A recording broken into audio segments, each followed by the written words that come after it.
ஒருத்தர் மனசில் நிம்மதி இல்லாமல் உட்காந்துருந்தார். என்ன சார் விஷயம் அப்படின்னு விசாரித்தேன். அகலக்கால் வச்சுட்டேன், அதுதான் அவதிப்படுறேன்னார். விவரமாக சொல்லுங்கன்னேன். வீடு கட்டணும்னு ஆரம்பித்தேன், வேலை பாதியிலேயே நிற்கிது, கையில் பணம் இல்லை அப்படின்னார். இது மாதிரி ஆசாமிகள் பல பேரை நீங்கள் பார்த்துருக்கலாம். இவங்கெல்லாம் சுலபமாக மன அழுத்தத்துக்கு ஆளாயிடுறாங்க. மன உளைச்சல், அதாவது ஸ்ட்ரெஸ் அப்படின்னு சொல்கிறோமே, அதுக்கு அடிப்படையான சில காரணங்கள் உண்டு. அதாவது மிகையாக திட்டமிடுதல் அப்படிங்கிறதும் ஒரு முக்கியமான காரணம். நடைமுறை சாத்தியம் என்னங்கிறத மனசில் வச்சுக்கிட்டு எந்த திட்டத்தையும் தீட்டணும், அப்போ தான் அது சரியாக வரும். ரெண்டாவது காரணம் என்ன தெரியுமா? ஒரே நேரத்தில் பல்வேறு செயல்களில் ஈடுபடுறது. தொலைபேசியில் பேசிக்கிட்டே கையில் இருக்கிற கடிதத்தை படிச்சுக்கிட்டே எதிரில் உட்காந்துக்கிட்டு இருக்கிறவருக்கும் அப்பப்போ பதில் சொல்லிக்கிட்டு மனசில் பல்வேறு சிந்தனைகளை அப்படியே ஓட விட்டுக்கிட்டு இருக்கிறது, இதுவும் மன அழுத்தத்தை உண்டாக்குது. மூணாவது காரணம், எதிலேயும் வெற்றி மட்டும் எதிர்பார்க்குற ஒருதலைப்பட்சமான ஆர்வம். நாம் தொட்டதெல்லாம் வெற்றியாகவே முடியணும் அப்படின்னு எதிர்பார்க்குறவங்க ஏதாவது ஒன்றில் தோல்வியை கண்டால் தோண்டு போயிடுறாங்க. எப்படியும் முடியலாம்ங்கிற எண்ணம் ஏற்கனவே நமக்குள்ளே இருந்துட்டுதுன்னா அந்த அவஸ்தை வராது. அதனால் அதுவும் நம்ம வளர்த்து கொள்ள வேண்டிய ஒரு குணம். மன உளைச்சல் ஏற்படுறதுக்கு இன்னொரு காரணம், எதையும் வேகமாக செஞ்சுடணும் அப்படிங்கிற துடிப்பு. அந்த துடிப்பே மனசை அழுத்த ஆரம்பிச்சிடும். எந்த ஒரு காரியத்திலையும் தாமதமோ இடையூறோ ஏற்பட்டால் அதை பொறுத்துக்கிற மனப்போக்கம் வேணும். அது இல்லாதவங்க அழுத்தத்துக்கு ஆளாயிடுறாங்க. சில பேர் வேலைன்னு எந்த நேரம் பார்த்தாலும் வேலையே கதின்னு கிடப்பாங்க. பொழுதுபோக்குக்கோ உடற்பயிற்சிக்கோ குடும்பத்தில் உள்ளவங்க அல்லது நண்பர்கள் கூட கலந்துரையாடவோ கொஞ்சம் கூட நேரம் ஒதுக்க மாட்டாங்க. இந்த சுபாவம் மன அழுத்தத்தை உண்டு பண்ணும். இதையெல்லாம் புரிஞ்சுக்கிட்டு அதிலிருந்து விடுபடுறது எப்படின்னு யோசிக்கணும். வல்லுநர்கள் இது தொடர்பாக சில யோசனைகளை சொல்லி வச்சுருக்கிறாங்க. அது என்னென்னா, வாழ்க்கைங்கிறது பிரச்சனைகளால் பின்னப்பட்ட ஒன்று. அது எப்போவுமே முடிவடையாத ஒரு தொடர்கதை அப்படிங்கிறத முதல்ல நாம் புரிஞ்சுக்கணும். ஒரே நேரத்தில் ஒரு காரியத்தில் மட்டுமே நாம் கவனம் செலுத்தணும். அடுத்தவங்க காரியத்தில் தலையிடக்கூடாது. எதையும் பேச ஆரம்பிக்கிறதுக்கு முன்னாடி நம்மை நாமே கேட்டுக்க வேண்டிய கேள்வி 2. 1, நான் சொல்ல போகிறது ரொம்ப முக்கியமானதா? 2வது, நான் சொல்கிறத அவங்க கேட்குறதுக்கு ஆசைப்படுறாங்களா? நான் பேசுகிறதுக்கு அது சரியான நேரம் தானா? இதை யோசித்து பார்த்ததுக்கப்புறம் எதையும் பேச ஆரம்பிக்கணும். முடிஞ்ச அளவுக்கு வளைந்து போகிற சுபாவத்தை வளர்த்துக்கணும். நம்ம நேரம் விலை மதிப்பு இல்லாதது, அதை வீணாக்கக்கூடாது. சிரிக்க தெரியலனாலும் பரவாயில்ல, முகத்தில் கொஞ்சம் புன்முறுவலாவது காட்டணும். இதெல்லாம் ரொம்ப முக்கியம்.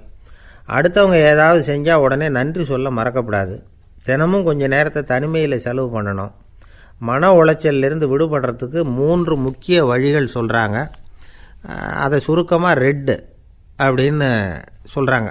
RED ஆங்கில எழுத்தில். அந்த முதல் எழுத்து R, அது என்னென்னா ரிலாக்ஸேஷன், அதாவது இடை ஓய்வு. 2வது E எக்ஸர்சைஸ், உடற்பயிற்சி. 3வது டயட், திட்டமிட்ட உணவு முறை. அதனால் தியானம், மூச்சு பயிற்சி இதெல்லாம் இந்த இடை ஓய்வுக்கு வழிகள். எந்த வேலையையும் தொடர்ந்து செய்யக்கூடாது. எல்லார்கிட்டையும் கலகலப்பாக பழகணும். மாதத்துக்கு ஒரு நாளாவது குடும்பத்தோடு வெளியில் போயிட்டு வரணும். சுலபமான உடற்பயிற்சிகளை செய்யலாம். உடற்பயிற்சிங்கிறது நமக்காக நாம் செய்கிற ஒரு நீண்டகால முதலீடு அப்படின்னு சொல்லுவாங்க. அதாவது லாங் டேர்ம் இன்வெஸ்ட்மெண்ட்டாக. அளவோடு சாப்பிட்ணும், மெதுவாக சாப்பிட்ணும். இதெல்லாம் கொஞ்சம் மனசில் வச்சுக்கிட்டு நடந்துக்கிட்டால் மகிழ்ச்சியாக வாழலாம். சில பேர் சாப்பாட்டு விஷயத்தில் ரொம்ப அக்கறை எடுத்துக்கிறது உண்டு. ஒரு குண்டு ஆசாமி சாப்பிட உக்காந்தார். முதல்ல ஒரு மாத்திரை சாப்பிட்டார். எதுக்குன்னு கேட்டோம். பசி எடுக்கிறதுக்குன்னார். சாப்பிட்டு முடித்தார். பிறகு மறுபடியும் ஒரு மாத்திரை சாப்பிட்டார். இது எதுக்குன்னு கேட்டோம். சாப்பிட்டது ஜீரணமாகறதுக்கு அப்படின்னார். ஒரு சின்ன பையன் வந்தான். அவனை பார்த்து ஒரு கேள்வி கேட்டோம். ஏன்ப்பா உங்கள் வீட்டில் அம்மா புத்திசாலியா அப்பா புத்திசாலியா அப்படின்னு. அவன் அலட்சியமாக நம்மளை பார்த்து சிரிக்கிறான். என்ன சார் இது, இந்த காலத்தில் இது கூட தெரியாமல் இருக்கிறீங்களே அப்படிங்கிறான். ஒரு சின்ன பையன் நம்மளை பார்த்து இப்படி கேட்டு விட்டானே அப்படின்னு நினைக்கிறப்போ நமக்கு ஒரு மாதிரி ஆகிடும். அதுக்கப்புறம்தான் இந்த தாத்தா பாட்டிலாம் சொல்கிற ஒரு கதை ஞாபகத்துக்கு வந்தது. அது என்ன கதை தெரியுமா? ஒரு ஊரில் ஒரு அம்மாவும் பிள்ளையும் இருந்தாங்களாம். அந்த மகனுக்கு திடீர்னு தேசாந்திரம் போய் வரணும்னு ஆசை. வந்துட்டுது. ஊர் ஊராக போய் சுற்றி பார்க்கணுங்கிற ஆசை. அந்த அம்மாவுக்கு இது பிடிக்கல. மகனை பிரிஞ்சு இருக்கிறதுக்கு அவங்க மனசு இடம் கொடுக்கல. வேணாப்பான்னு சொல்லி பார்த்தாங்க, அவன் கேட்கல. திடீர்னு புறப்படவும் செஞ்சுட்டான். சரி, இனிமேல் அவனை தடுக்க முடியாதுன்னு முடிவு பண்ணிட்டாங்க அந்த அம்மா. இருந்தாலும் புத்திசாலித்தனமாக ஒரு யோசனை பண்ணாங்க. மகனை கிட்டத்தில் கூப்பிட்டாங்க. அவங்ககிட்ட சொன்னாங்க, இதை பாருப்பா, நீ தேசாந்திரம் போகிறதுன்னு தீர்மானம் பண்ணிவிட்ட, அதை நான் தடுக்கலை, போயிட்டு வந்துடும். ஆனால் போகிறதுக்கு முன்னாடி எனக்கு ஒரு வாக்குறுதி கொடுத்துட்டு போ அப்படின்னாங்க. போகிறப்போ ராத்திரியாக இருந்தாலும் பகலாக இருந்தாலும் சரி, புளிய மரத்து நிழலில் தான் தங்கணும். திரும்பி வர்றப்போ இரவும் பகலும் நீ வேப்ப மரத்து நிழல்லே தங்கணும் அப்படின்னாங்க. சரி, அப்படியே செய்கிறேன்னு சொல்லி வாக்குறுதி கொடுத்தான் பையன். புறப்பட்டு போனான். போகிற வழியில் புளிய மரத்து நிழல்லையே தங்கினான், தூங்கினான்.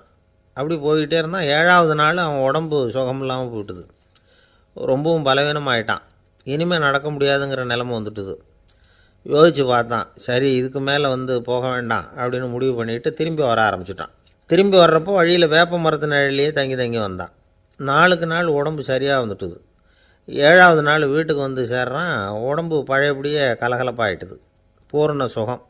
தேசாந்திரம் போன பையன் திரும்பி வந்துட்டானே அப்படின்னு அந்த அம்மா ஆச்சரியப்படலை. ஏன்னா அவங்களுக்கு தெரியும் இப்படி ஆகும்னு. பையன் சீக்கிரமாக திரும்பி வரணுங்கிறதுக்காகத்தான் அவங்க அந்த யோசனையை சொன்னாங்க. என்ன விஷயங்கிறதையும் அவங்களே சொன்னாங்க. மகனே, புளிய மரத்து நிழல் உடம்புக்கு உஷ்ணத்தை கொடுக்கும், சீக்கம் உண்டாக்கும். அதனால் நீ தொடர்ந்து புளிய மரத்து நிழலில் தங்கினாவே நோய்க்கு ஆளாயிட்ட. அதனால் பயணத்தை முடிச்சுக்கிட்டு திரும்பி வரணுங்கிற முடிவுக்கு வந்துட்ட. திரும்பி வர்றப்போ நீ தங்கினது வேப்ப மரத்து நிழல். அது உடம்புக்கு குளிர்ச்சியை தரக்கூடியது, நோயை தீர்க்கக்கூடியது. அதனால் சுகமாக வீட்டுக்கு சேர்ந்துட்ட. உன்னோட தேசாந்திர பயணத்தை தடுக்கிறதுக்காக தான் இப்படி பண்ணினேன் அப்படின்னாங்களாம் அந்த அம்மா. பார்த்தீங்களா அம்மாவோட புத்திசாலித்தனத்தை? அப்பாவாக இருந்தால் இப்படியா பண்ணுவார்? ஒரு அப்பா பையன்கிட்ட 10 ரூபா கொடுத்து இதை எடுத்துக்கிட்டு அடுத்த ஊருக்கு போய் அங்கே இருக்கிற மாமா கிட்ட இதை கொடுத்துட்டு வாடா, வழியில் எங்கேயாவது மரத்தடியில் படுத்து தூங்கி விடாதே அப்படின்னு எச்சரிக்கை பண்ணி அனுப்புனாராம். பையனுக்கு எச்சரிக்கையாக வாழறது எப்படிங்கிறத கற்றுக் கொடுக்கறதுக்காக இப்படி பண்ணார். அவன் பணத்தை வாங்கிக்கிட்டு போனான். அப்பா சொன்னதை மறந்துட்டு ஒரு மரத்தடியில் படுத்து தூங்கிட்டான். அவனுக்கு தெரியாமல் அவன் பின்னாடியே போன அப்பா அவன் கையில் இருந்த அந்த 10 ரூபாயை நைஸாக எடுத்துகிட்டு வந்துட்டார். அவன் பையில் தானே வச்சுருந்தான், அது தெரியாமல் எடுத்துகிட்டு வந்துட்டார். அவன் தூங்கிக்கிட்டு இருக்கான். எடுத்துகிட்டு ஒரு மறுபடியும் வீட்டுக்கு வந்துட்டார். பையன் முழிச்சுக்கிட்டு பையை தடவி பார்க்குறான், பணத்தை காணும். அழுதுகிட்டே திரும்பி வந்தான். அப்பா கிட்ட விஷயத்த சொன்னான். அப்பா சிரிச்சுக்கிட்டே சொன்னார், அதுக்கு தான்ப்பா ஆரம்பத்திலேயே எச்சரிக்கை பண்ணினேன், இனிமேலாவது நீ ஜாக்கிரதையாக இருக்கணும் அப்படிங்கிறதுக்காக தான் இப்படி பண்ணினேன். அந்த பணம் எங்கேயும் போயிடலை, நான் தான் அதை உனக்கு தெரியாமல் எடுத்து வச்சிருக்கிறேன். இதோ பாரு அப்படின்னு சொல்லிட்டு சைடு பாக்கெட்டில் கையை விட்டா அது ஓட்டையாக இருக்குது. அதை எவனோ ஏற்கனவே கத்திரிச்சு எடுத்துகிட்டு போயிட்டான். இப்போ அப்பா முகத்தில் அசடு வழிஞ்சுதான். ஒரு ஆஃபீஸில் வேலை பார்க்குற ஒருத்தர் ஏதோ தப்பு பண்ணிவிட்டார். உடனே மேல் அதிகாரி அவரை கூப்பிட்டு அனுப்புனார். நீ செஞ்சது தப்புன்னார் கோபமாக. இது ஒரு ரகம். சில அதிகாரிகள் இப்படி நீங்கள் செஞ்சது தப்புன்னு சொல்கிறதில்ல, நீங்கள் செஞ்சது சரி அப்படின்னு சொல்கிறதில்ல. எப்படி சொல்லுவாங்கன்னா, நீங்கள் செஞ்சது சரியில்லைன்னு நான் நினைக்கிறேன் அப்படின்னு சொல்லுவாங்களாம். அதாவது சில பேர் நீங்கள் செஞ்சது தப்புங்கிறாங்க, அதையே மாற்றி சொல்கிறாரு இவர், நீங்கள் செஞ்சது சரியில்லைன்னு நினைக்கிறேன். இது ரெண்டும் அர்த்தம் ஒன்று தான், இருந்தாலும் வார்த்தைகள் வித்தியாசம்.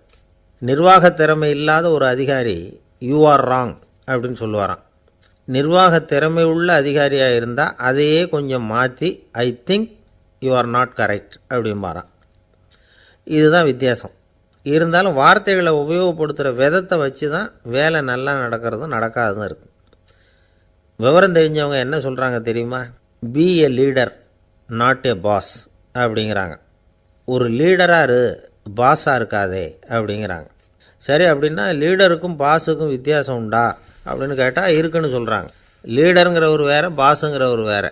ஒரு லீடர் எப்படி நடந்துக்குவார், ஒரு பாஸ் எப்படி நடந்துக்குவார், இதை முதல்ல நாம் தெரிஞ்சுக்கணும்.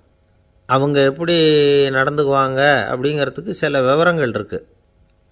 அதை கேட்டோம்னா நாம் புரிஞ்சுக்கலாம் அதை. அதாவது பாஸுங்கிறவர் விரட்டிக்கிட்டே இருப்பார், லீடருங்கிறவர் ஊக்கப்படுத்திக்கிட்டே இருப்பார். நாளைக்கு சாயந்தரத்துக்குள்ளே அந்த வேலையை செஞ்சு முடிக்கலைன்னா தொலைச்சி விடுவோம் தொலைச்சி அப்படிம்பார் அவர். இவர் எப்படி சொல்லுவார்னா, இது வரைக்கும் நீங்கள் செஞ்சுருக்கிற வேலை ரொம்ப அற்புதம் அப்படிம்பார். பாஸுங்கிறவர் அதிகாரத்தை நம்பி செயல்படுறவர், லீடருங்கிறவர் நல்லெண்ணத்தை நம்பி செயல்படுறவர். நம்மக்கிட்ட அதிகாரம் இருக்குது, பவர் இருக்குது, அதனால் காரியத்தை சாதிச்சுடலாம் அப்படின்னு நினைக்கிறவர் அவர். மற்றவங்கக்கிட்ட ஒரு நல்ல அபிப்பிராயத்தை சம்பாதிச்சுக்கிட்டு அது மூலமாக காரியங்களை சாதிக்கிறவர் இவர். பாஸுங்கிறவர் பயத்தை உண்டு பண்ணுவார், லீடருங்கிறவர் அன்பை பரவ செய்வார். அதை செய்யலைன்னா ஆடிட்டில் தகராறாயிடும், இது செய்யலைன்னா இன்க்ரிமெண்ட்டு கட் ஆகிடும், இப்படி ஏதாவது சொல்லி பயமுறுத்திக்கிட்டே இருப்பார் அவர். இவர் அப்படி இல்லை. உடம்பு இப்படி இருக்குது, வீட்டில் எல்லோரும் சௌக்கியமாக இருக்கிறாங்களா, ஆஃபீஸில் எல்லாம் வசதியாக இருக்குதா, நான் ஏதாவது உதவி செய்யணுமா அப்படின்னு அன்புக்கு முக்கியத்துவம் கொடுப்பார். பாஸுங்கிறவர் எதுக்கெடுத்தாலும் நான் சொல்லிகிட்டு இருப்பார், லீடருங்கிறவர் நாமன்னு சொல்லிகிட்டு இருப்பார். பாஸுங்கிறவர் தப்புக்கு காரணம் யாருன்னு பார்ப்பார், லீடருங்கிறவர் தப்பு என்னன்னு பார்ப்பார். இதுதான் ரெண்டு பேருக்கு வித்தியாசம். The boss shows who is wrong, the leader shows what is wrong அப்படின்னு சொல்லுவாங்க. இந்த காரியம் எப்படி செய்யப்பட்டிருக்கு அப்படின்னு தெரிஞ்சுக்கிறவர் பாஸ், இந்த காரியத்தை எப்படி செய்யணும்னு செஞ்சு காட்டுறவர் லீடர். பாஸுங்கிறவர் பணியாளர்களை திட்டுவார், லீடர் மரியாதைக்குரியவராக நடத்துவார், அதுக்குரியவராக அவர் நடந்துக்குவார். செய்கிற வேலையை ஒரு சுமையாக நினைக்க வைக்கிறவர் பாஸ், செய்கிற வேலையை ஒரு சந்தோஷமாக ஆக்கிறவர் லீடர். ஒரு முதலாளியாக இருக்கிறவர் அல்லது ஒரு நிர்வாகியாக இருக்கிறவர் இது மாதிரியான நுணுக்கங்களையெல்லாம் தெரிஞ்சு வச்சுக்கிறது நல்லது. ஒரு பாஸ் இருக்கார், அவர் ஒரு நாள் ரொம்ப பெருமையாக தன்னோட ஆஃபீஸை பற்றி பேசிக்கிட்டு இருந்தார். எனக்கு கீழே 200 பேர் வேலை செய்கிறாங்க சார், நான் ஒரு கோடு கிழிச்சா அவங்க அதை தாண்டாத அளவுக்கு நான் நடந்துக்கிறேன் சார் அப்படின்னார் அவர். அது எப்படி முடியுது உங்களால் அப்படின்னு கேட்டோம். நான் கோடே கிழிக்கிறதில்ல சார் அப்படின்னார். 1816 வருஷம் செப்டம்பர் மாதம் 11 பிரான்ஸ் தேசத்தில் உள்ள ஒரு மருத்துவமனை. அங்கே ஒரு இளம் டாக்டர் கொஞ்ச நாளைக்கு முன்னாடி தான் அந்த ஆஸ்பத்திரியில் புதுசாக வேலைக்கு சேர்ந்துருக்கிறார். அவர் பேர் ரெனே லெனக். அவர் அன்னைக்கு காலையில் அந்த மருத்துவமனையில் அப்படியே ரவுண்ட்ஸ் வந்துக்கிட்டு இருக்கிறார். வார்டில் ஒரு படுக்கையில் ஒரு இளம்பெண் படுத்திருக்கிறார். அந்த பொண்ணுக்கு இருதய நோயாக இருக்கலாம்ங்கிறது மற்ற டாக்டர்கள் சந்தேகம். அந்த காலத்துல எல்லாம் ஒருத்தருடைய இருதய துடிப்பை தெரிஞ்சுக்கணும்னா நோயாளியின் மார்பில் டாக்டர் காதை வச்சு பார்த்து தான் தெரிஞ்சுக்கிறது வழக்கம். ஆனால் இந்த பெண்ணும் இளம்பெண், அந்த டாக்டரும் புதுசாக சேர்ந்துருக்கிறவர். அதனால் பரிசோதனை பண்ண தயங்கினார். கொஞ்ச நேரம் யோசனை பண்ணார். திடீர்னு ஒரு ஞாபகம் வந்தது அவருக்கு. அதாவது அன்றைக்கி விடியற் காலையில் தோட்டத்தில் அப்படி வாக்கிங் போயிட்டு இருந்தப்போ சின்ன பசங்கள்லாம் ஒரு மரக்கட்டையை வச்சு விளையாடிக்கிட்டு இருந்தாங்களாம். அதை இவர் பார்த்துருக்கிறார்.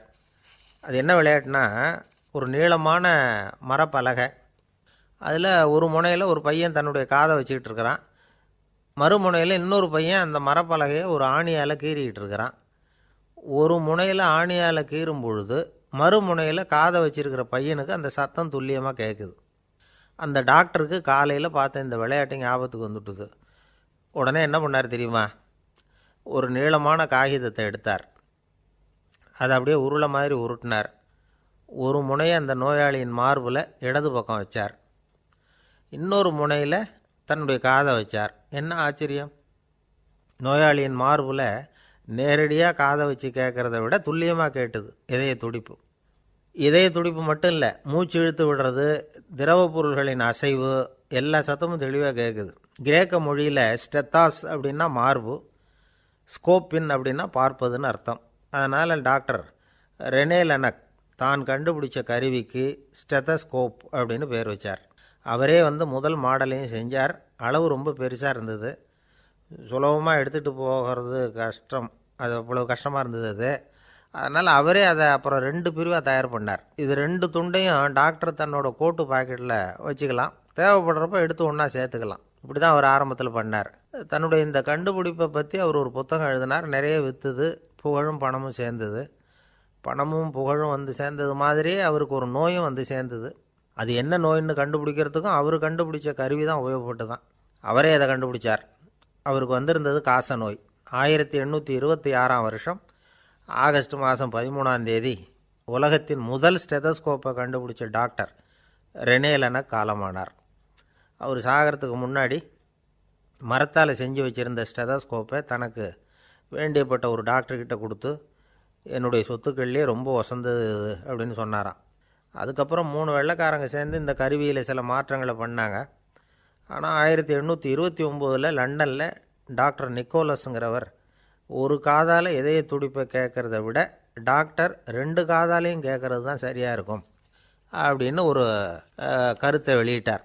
அதுக்கப்புறம் ரொம்ப காலம் கழித்து 1852 ஜார்ஜ் காமான் அப்படிங்கிறவர் ரப்பர் டியூபுகளை உபயோகப்படுத்தி 2 காதாலையும் கேட்குற மாதிரி ஒரு புதிய வடிவத்தை அதுக்கு கொடுத்தார்.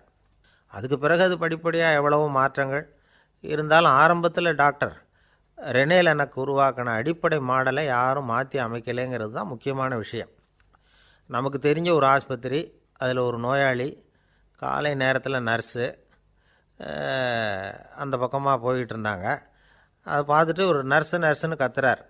நர்ஸு அவசரமாக ஓடி வந்து என்ன விஷயம்னு கேட்டாங்க. சிஸ்டர், இங்கே பாருங்கள், உங்கள் டாக்டரை என் நெஞ்சில் அவர் காதை வச்சு கேட்டுக்கிட்டு இருக்கிறார் அப்படின்னார் நோயாளி.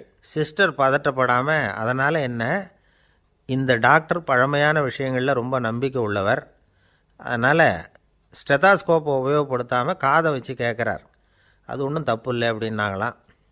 ஐயோ, அதுக்காக இல்லை சிஸ்டர், இவர் என் நெஞ்சு மேலே தலையை வச்சது நேற்று ராத்திரி 9 மணி, இப்போ விடிஞ்சு போச்சு, இன்னமும் தலையை எடுக்கவே இல்லை, அதுக்காக தான் சந்தேகப்பட்டு உங்களை கூப்பிட்றேன் அப்படின்னாராம். அம்மாக்காரங்களுக்கு அடிக்கடி ஏற்படுற கவலை ஒன்று உண்டு.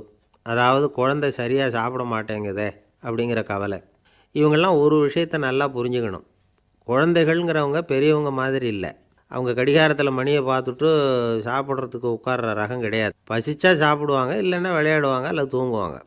அது புரியாமல் அவங்கள கட்டாயப்படுத்தி அல்லது மிரட்டி சாப்பிட வைக்கிறது ரொம்ப தப்பு. ஒரு 8 மாத குழந்தைக்கு 3 மணி நேரத்துக்கு ஒரு தடவை பசிக்கும். அந்த நேரம் பார்த்து சாப்பாடு கொடுத்தா அடம் பண்ணாமல் அது பாட்டுக்கு சாப்பிட்றோம். அதே குழந்தைக்கு 1 வயசு ஆகிறப்போ 4 மணி நேரத்துக்கு ஒரு தடவை பசிக்கும். இந்த வயசில் இயற்கையாகவே பசி குறைஞ்சிருக்கும். அது புரியாமல் என் குழந்தை முன்னாடி மாதிரி இப்போ சரியாக சாப்பிட மாட்டேங்கிறான் அப்படின்னு சில பேர் டாக்டர்கிட்ட போய் சொல்லிக்கிட்டு இருப்பாங்க. இன்னொரு விஷயம், ஒரு குழந்தைக்கு வயசு அதிகமாகிற வேகத்துக்கு உடம்பு எடையும் அதிகமாகிக்கிட்டே போகாது. உடம்பு எடை அதிகமாகிற வேகம் குறைஞ்சிக்கிட்டே வரும். 6 மாத குழந்தைக்கு ஒரு வாரத்தில் 150 கிராம் எடை கூடும்.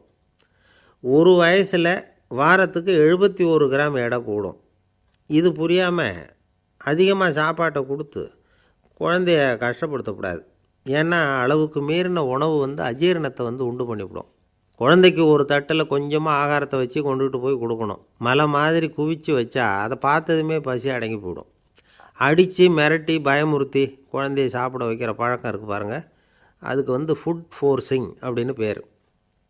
இப்படி பண்ணினா குழந்தைக்கு சாப்பாட்டில் விருப்பம் குறைஞ்சிரும், அதை கண்டாவே வெறுக்க ஆரம்பிச்சிடும். அது மாதிரி உளம் சார்ந்த பசி குறைவு, சைக்கோஜெனிக் அனோரெக்சியா, அது ஏற்படுமா. சாப்பாடுங்கிறதே ஒரு தண்டனை மாதிரி தோணும். குழந்தைகளுக்கு பிடிச்ச மாதிரியான ஆகாரத்தை கொடுக்கணும். சத்து அதிகம் இருக்குங்கிறதுக்காக அதுக்கு பிடிக்காத ஆகாரத்தை கொடுத்து கட்டாயப்படுத்தக்கூடாது. குழந்தைகளுக்கு 2 வயசு ஆகிறப்போ இயற்கையாகவே எதிர்மறை குணம் உண்டாகும். அதாவது அந்த எதிர்மறையாக பேசுகிறது. இது மாதிரி சமயங்களில் நாம் என்ன சொல்கிறோமோ அதுக்கு நேர்மாறாக நடந்துக்கும். ஏட்டிக்கு போட்டி, சாப்பிட சொன்னால் விளையாட போகும், விளையாட சொன்னால் சாப்பாடு கேட்கும். இதை புரிஞ்சுக்கிட்டு நடந்துக்கணும். குழந்தை சொன்ன பேச்சை கேட்கலேன்னு கோவப்படக்கூடாது. குழந்தை வளர வளர பிடிவாத குணம் வர்றது சகஜம். கேட்டதை வாங்கி கொடுத்தா தான் சாப்பிடுவேன் அப்படின்னு பிடிவாதம் பண்ணும். வாங்கி கொடுத்துடுறது தான் உத்தமம். நீங்களும் அதுக்கிட்ட பிடிவாதம் பண்ணிகிட்டு இருக்கக்கூடாது. ஏன்னா கேட்டது கிடைக்கலையேங்கிற ஏமாற்றம் கூட குழந்தையோட பசியை குறைச்சிரும். கேட்டது கிடைச்சிட்டா பசி அதிகமாகும், கொடுத்ததை மலமலன்னு சாப்பிட்றோம். குழந்தைகளுக்கு கண்ட நேரத்தில் சாப்பிட்றதுக்கு எதையாவது வாங்கி கொடுத்துக்கிட்டு இருந்தால் சாப்பாட்டு நேரத்தில் சாப்பிடாமல் அடம் பண்ண ஆரம்பிச்சிடும். பள்ளிக்கூடம் போகிற பிள்ளைங்க காலை உணவை சரியாக சாப்பிட மாட்டாங்க. அச்சம், அவசரம், பரபரப்பு இதெல்லாம் தான் காரணம். பள்ளிக்கு புறப்படுறதுக்கு ஒரு 3/4 மணி நேரத்துக்கு முன்னாடியே சாப்பாடு போட்டுருங்க, அது சரியாக போடும். படிக்கிற குழந்தைகள் உடல் சோர்வு, மனச்சோர்வு இது காரணமாக கூட சாப்பிட மறுக்கிறது உண்டு. இப்போ உதாரணமாக சாயந்தரம் விளையாடி விட்டு வீட்டுக்கு வந்ததும் சாப்பிட சொன்னால் வேணாம்பாங்க. இது உடல் சோர்வு. ரொம்ப நேரம் வீட்டு பாடங்களை செஞ்சு முடித்த கையோடு சாப்பிட சொன்னாலும் அவங்களால சரியாக சாப்பிட முடியாது. இது உளச்சோர்வு, அதாவது மனச்சோர்வு. இதை தவிர குழந்தைகளுக்கு உடல்நலக் குறைவு ஏற்பட்டால் கூட சாப்பிட மறுக்கிறது உண்டு. சில மருந்து மாத்திரைகள் கூட பசியை குறைச்சிரும். அதனால் சரியாக தெரிஞ்சுக்கிட்டு குழந்தைகளை சாப்பிட வைக்கணும். அது புரியாமல் கையில் சாப்பாட்டு தட்டை வச்சுக்கிட்டு குழந்தைகளை விரட்டிக்கிட்டு அலையக்கூடாது. ஒரு சின்ன பையன் சொன்னான், எங்கள் அம்மா சாப்பாடு போடுறது தெரிஞ்சால் நான் உடனே வீட்டை விட்டு வெளியில் ஓடி போடுவேன் அப்படின்னா. ஏன் அப்படி பண்ணுறேன்னு கேட்டோம். எங்கள் அப்பா கூட அது மாதிரி தான் சார் பண்ணுவார் அப்படிங்கிறான். பந்திக்கு முந்தர ஆசாமிகள் நம்மளில் பல பேர் உண்டு. அப்படி முந்தறதுக்கு கூட முயற்சி பண்ணுறவங்க நிறைய பேர் இருக்கிறாங்க. இதில் என்ன ஒரு விஷயம்னா, பந்திக்கு முந்துறது கூட தப்பு இல்லை. ஆனால் அப்படி ஒரு விருந்தில் ஆளாக போய் உட்காந்து சாப்பிட்டா கூட வெளியில் வர்றப்ப என்ன பெரிய விருந்து வச்சுட்டான், சாம்பாரில் உப்பு இல்லை, ரசத்தில் காரம் இல்லை அப்படின்னு குறை சொல்லிகிட்டே வர்றது இருக்குது பாருங்கள். அது சரியில்லை, நாகரிகமும் இல்லை. கல்யாண பத்திரிகையில் என்ன போட்டிருக்குது, என் பொண்ணுக்கும் இன்னார் பையனுக்கும் கல்யாணம், எல்லாரும் குடும்பத்தோடு வந்திருந்து மணமக்களை ஆசீர்வதிக்கணும், இப்படி தானே போட்டிருக்கோம். குடும்பத்தோடு விருந்து சாப்பிட்டு சாப்பாடு எப்படி இருக்குன்னு அபிப்பிராயம் சொல்லிவிட்டு போங்க அப்படின்னா போட்டிருக்கு கல்யாண பத்திரிகையில். ஒருத்தர் வீட்டு விசேஷத்துக்கு போயிருக்கோம்னா எவ்வளவோ அசௌகரியங்கள் நமக்கு ஏற்படலாம். ஏராளமான கூட்டம் வந்திருக்கும். எல்லாரையும் அவங்க தனித்தனியாக கவனிச்சிக்கிட்டு இருக்க முடியாது. நாம் தான் அனுசரித்து நடந்துக்கணும். நாமளாக போய் வாழ்த்த வேண்டியவங்களை வாழ்த்தி விட்டு சேரணும். அதை விட்டுட்டு பத்திரிக்கை கொடுத்தானேன்னு போனேன், கவனிப்பே சரியில்லை அப்படின்னு புலம்பிக்கிட்டு இருக்கக்கூடாது. ஒரு விருந்துக்கு போனால் அங்கே எப்படி நடந்துக்கணும் அப்படிங்கிறத பற்றி கூட அனுபவசாலிகள் சில விவரங்கள்லாம் சொல்லியிருக்கிறாங்க. இந்த காலத்தில் கல்யாணம், பிறந்த நாள், அது இதுன்னு நிறைய விருந்துகள் நடக்குது. அதெல்லாம் எதுக்காக? மனித உறவுகளை வளர்த்துக்கிறதுக்காக தான், வேறு எதுக்கு? ஒரு விருந்துக்கு போனால் அமைதியாக பொறுமையாக போய் உட்காரணும். அடித்து பிடிச்சிக்கிட்டு இடத்த பிடிக்க போகிறேன் அப்படின்னு நிற்கக்கூடாது. முதல் பந்தி நடந்துக்கிட்டு இருந்தால் அது முடிஞ்சு இலை எடுத்து சுத்தம் பண்ணதுக்கு அப்புறம் போய் உட்கார்றது தான் நாகரீகம். இலை எடுக்கிறதுக்கு முன்னாடியே அங்கே போய் உட்காந்தா நல்லா இருக்காது. நீங்கள் சாப்பிட்டுட்டு உட்காந்துருக்கீங்களா, சாப்பிட்றதுக்கு உட்காந்துருக்கீங்களா, பார்க்குறவங்களுக்கு சந்தேகம் வந்துடும். அதே மாதிரி இலையில் எல்லா ஐட்டமும் பரிமாறினதுக்கு அப்புறம் சாப்பிட ஆரம்பிக்கணும். ஒவ்வொரு ஐட்டமாக வைக்க வைக்க நாம் பாட்டுக்கு எடுத்து உள்ளே தள்ளிகிட்டே இருந்தோம்னா எதை வச்சோம் எதை வைக்கலன்னு பரிமாறினவரே குழம்பி போயிடுவார். ஏன்னா எப்போ பார்த்தாலும் இலை காலியாகவே இருக்கும். சாப்பிட்றப்போ உங்கள் சாப்பாட்டையே நீங்கள் கவனிக்கணும். அடுத்தவங்க இலையில் என்ன இருக்குது, பக்கத்தில் இருக்கிறவர் எதை அதிகமாக சாப்பிட்றார், இதெல்லாம் நமக்கு என்னத்துக்கு? எல்லாரும் சாப்பிட்டு முடிக்கிற வரைக்கும் பொறுமையாக இருக்கிறது தான் நல்லது. நீங்கள் மட்டும் திடீர்னு பாதியில் எழுந்திரிச்சு பக்கத்தில் இருக்கிறவங்களுக்கு சங்கடமாக இருக்குமேங்கிறதெல்லாம் யோசிக்காமல் நீங்கள் பாட்டு எழுந்திரிச்சு போகக்கூடாது.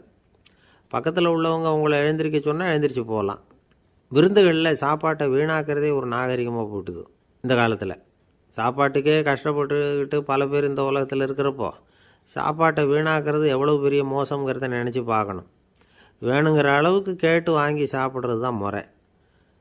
விருந்தில் இந்த பஃபே அப்படின்னு சொல்லி ஒரு முறை சொல்கிறாங்கல்ல, அதாவது உணவு வகைகளையெல்லாம் பொதுவாக ஒரு இடத்துல வச்சுடுறது, நமக்கு தேவையானதை நாமே எடுத்து ஒரு தட்டில் போட்டுக்கிட்டு சாப்பிட வேண்டியது. இதில் கூட சில பேர் தேவைக்கு அதிகமாக எடுத்து போட்டுக்கிட்டு வீணாக்குறாங்க. சில சமயம் கடைசியாக சாப்பிட போகிறவங்களுக்கு எல்லா ஐட்டமும் கிடைக்காம போகலாம். அதை போய் பெருசு பண்ணிகிட்டு இருக்கக்கூடாது.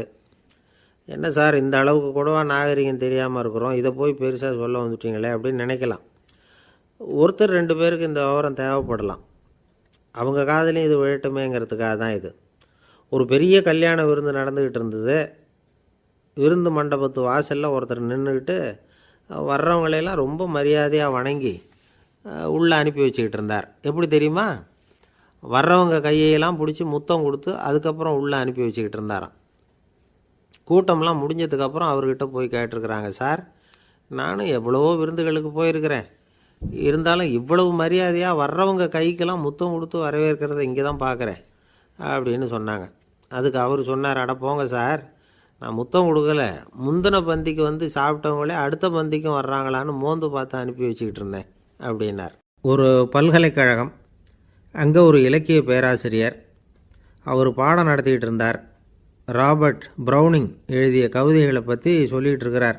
மாணவர்களும் ரொம்ப அக்கறையாக அதை கேட்டுக்கிட்டு இருக்கிறாங்க. ஒரு குறிப்பிட்ட கவிதையை பற்றி சொல்லும் பொழுது அந்த பேராசிரியருக்கே ஒரு சந்தேகம். அதாவது அந்த கவிதையின் சரியான அர்த்தம் என்னங்கிறதுல சந்தேகம். பேராசிரியர் யோசனை பண்ணார். அந்த கவிதையை முழுசாக புரிஞ்சிக்க முடியல. அதனால் மாணவர்களை பார்த்து சொன்னார், மாணவர்களே ஒரு நாள் பொறுத்துங்க, இந்த கவிதையை எழுதின கவிஞர் எங்கள் வீட்டுக்கு பக்கத்தில் தான் இருக்கிறார். இன்றைக்கி சாயந்தரம் நான் அவரை நேர்லேயே போய் பார்க்குறேன். பார்த்து இதுக்கு என்னங்க அர்த்தம்னு கேட்டுட்டு வந்துவிடுறேன்.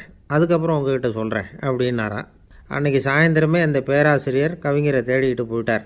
கவிஞர் அவங்க வீட்டில் அவர் பாட்டு உட்காந்துருந்தாராம். இவர் போய் அவர் முன்னாடி உட்காந்தார். அப்புறம் கேட்டார், ஐயா, அந்த கவிதையின் முழு பொருள் என்னன்னு தெரிஞ்சுட்டு போகிறதுக்காக வந்திருக்கிறேன் அப்படின்னாராம். எந்த கவிதை அப்படின்னாராம் அவர். இவர் அந்த கவிதையை சொல்லியிருக்கார். கவிஞர் கொஞ்சம் யோசனை பண்ணிவிட்டு அப்புறம் சொன்னாராம், பேராசிரியரே, நீங்கள் கொஞ்சம் தாமதமாக வந்துட்டீங்கன்னாராம். இவருக்கு ஒன்றும் புரியல. நீங்கள் என்ன சொல்கிறீங்க? நான் தாமதமாக வந்துட்டேன்னா? நீங்கள் தான் உயிரோடு இருக்கிறீங்களே, அப்படி இருக்கும்பொழுது நான் தாமதமாக வந்துவிட்டேன்னா அது எப்படி அப்படின்னு இவர் குழம்பியிருக்கிறார். இப்போ கவிஞர் சொன்னாராம், ஐயா, நான் உயிரோடு இருக்கிறேன்னா இல்லையாங்கிறது முக்கியம் இல்லை. நான் அந்த கவிதை வரிகளை எழுதினப்போ 2 பேருக்கு அதோட அர்த்தம் தெரிஞ்சிருந்தது. இப்போ ஒரே ஒருத்தருக்கு தான் அதோட அர்த்தம் தெரியும் அப்படின்னாராம். பேராசிரியர் யோசனை பண்ணியிருக்கார். அப்படின்னா அந்த ஒருத்தர் கவிஞர் ராபர்ட் ப்ரௌனிங்கை தவிர வேறு யாராக இருக்க முடியும்? இவர் தான் அப்படிங்கிறத அவர் மனசில் நினச்சிக்கிட்டார். அதனால் சொன்னார், ஐயா, நான் தாமதமாக வரல, அந்த கவிதையின் பொருள் என்ன அது சொல்லுங்கன்னார். பேராசிரியரே, நான் சொல்கிறது உங்களுக்கு புரியலன்னு நினைக்கிறேன். நான் இந்த வரிகள் எழுதினப்போ 2 பேருக்கு அதோட அர்த்தம் தெரிஞ்சிருந்தது. அந்த 2 பேர் யாருன்னா, ஒருத்தர் ராபர்ட் ப்ரௌனிங், அதாவது நான், இன்னொருத்தர் கடவுள். இப்போ அது கடவுளுக்கு மட்டும்தான் தெரியும். நானே இதை பற்றி பல தடவை யோசனை பண்ணி பார்த்தேன். இது ரொம்ப அழகானது, ஆனாலும் ரொம்ப வழுக்கலானது. அதை பிடிச்சிட்டோம்னு நினச்சிக்கிட்டு இருக்கும் பொழுதே காற்று மாதிரி அது உங்ககிட்ட இருந்து ஓடி போயிடுது. எனக்கு ரொம்பவும் வருத்தமாக தான் இருக்குது. நிச்சயமாக நான் தான் இந்த வரிகளை எழுதியிருக்கிறேன். அதில் அர்த்தம் இருக்குங்கிறது எனக்கு தெரியும். அதை நான் உணர்றேன். ஆனால் நீங்கள் என்னை மன்னிக்கணும். எனக்கே கூட அதை என்னால் விளக்க முடியல.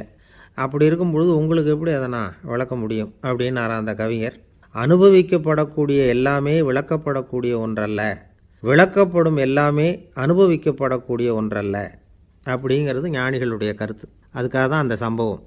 வாழ்க்கையில் நீங்கள் தொடர்ந்து ஆய்வு செய்து கொண்டே இருக்கக்கூடிய விளக்கங்களை ஒருபோதும் அடைய முடியாத பரிமாணங்கள் இருக்கிறதுனால தான் அது அலுப்பு தட்டாமல் இருக்குது.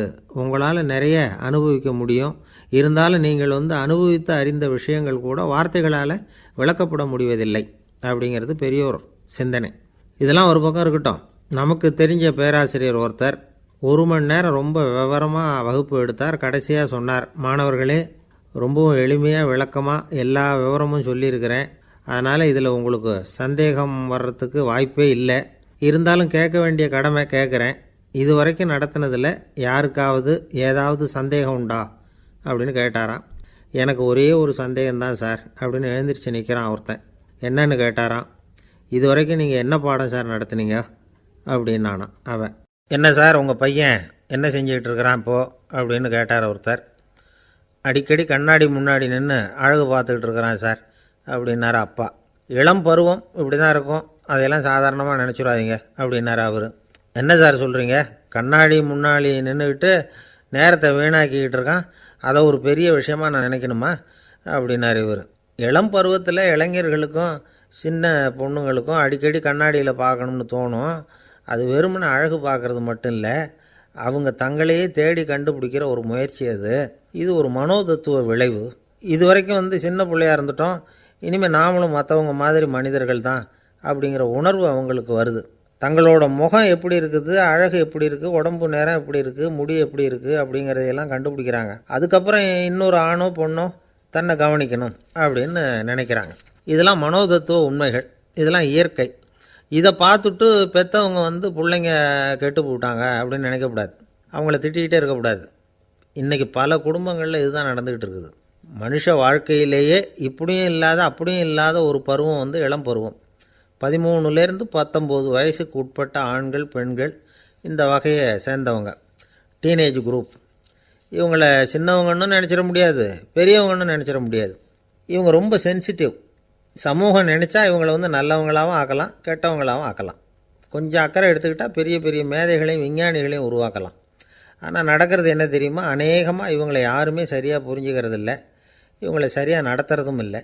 இது வரைக்கும் நாம் சொல்கிறத கேட்டுக்கிட்டு இருந்தான், இப்போல்லாம் அவன் இஷ்டத்துக்கு நடக்க ஆரம்பிச்சுட்டான் அப்படின்னு வருத்தப்படுற பெற்றோர்கள் அதிகம். இது வருத்தப்படுற விஷயம் இல்லை, சந்தோஷப்பட வேண்டிய விஷயம். உங்கள் புள்ள சொந்தமாக யோசிக்க ஆரம்பிக்கிறதும் நடந்துக்க ஆரம்பிக்கிறதும் ஒரு தப்பான விஷயமா? அவன் கடைசி வரைக்கும் உங்கள் பேச்சையே கேட்டுக்கிட்டு இருக்கணுங்கிறது என்ன நியாயம்?